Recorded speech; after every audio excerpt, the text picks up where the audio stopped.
fellow Toastmasters and guests. In this short training video, I will go over methods for writing and presenting your speeches. These methods were gathered from other Toastmasters and from my own experiences as a longtime Toastmaster and public speaker. I will cover the beginning, body, and closing of your speech. To make your speech more effective, let's go over the opening of your speech. There are 3 ways to make your opening catch your audience's attention.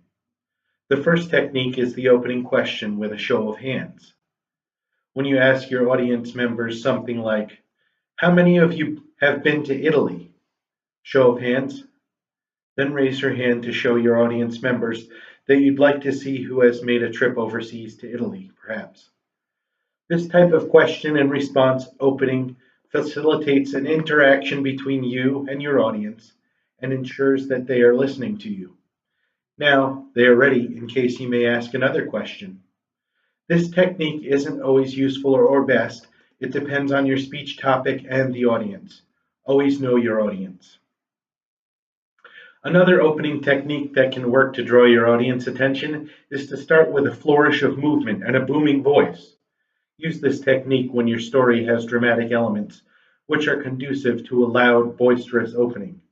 For example, "There I was, hanging from a precipice 1,000 feet above the Grand Canyon." Your audience will immediately be drawn in and want to know what happened next. Lastly, a technique that I have used successfully in speeches for effective openings is to have the audience imagine they are experiencing something. You may even ask them to close their eyes to help them imagine what it is you're having them think about. Don't forget to remind them to open their eyes when your imagination exercise is finished. Now, let's go over how to get over that annoying writer's block that we have all experienced when we go to write a speech. I have to give credit for this idea to the late Walter Beveridge, who originally presented this technique, although I think he learned it elsewhere. The first step is to grab a blank sheet of paper, and I'll give you all 15 seconds to flip over your agenda or grab another piece of paper and follow along.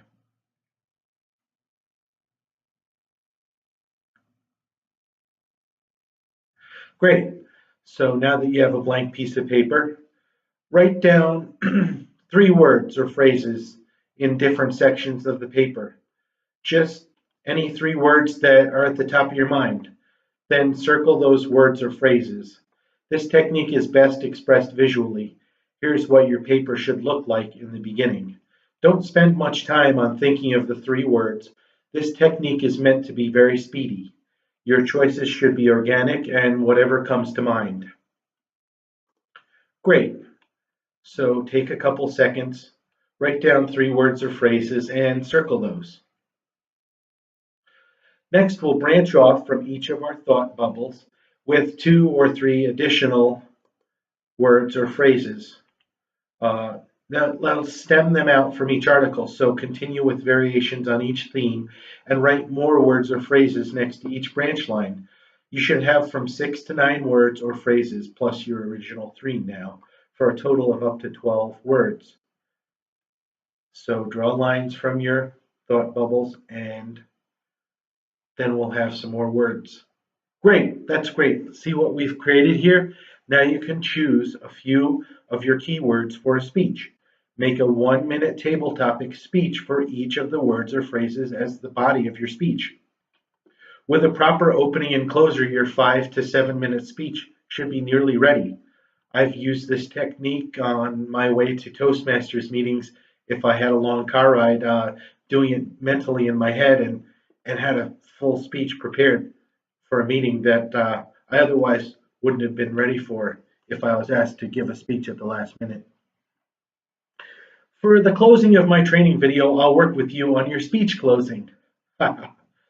Closings are the weakest card in my poker hand.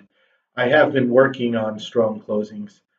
It's almost always good to bring the story full circle and reference the beginning or opening of the speech.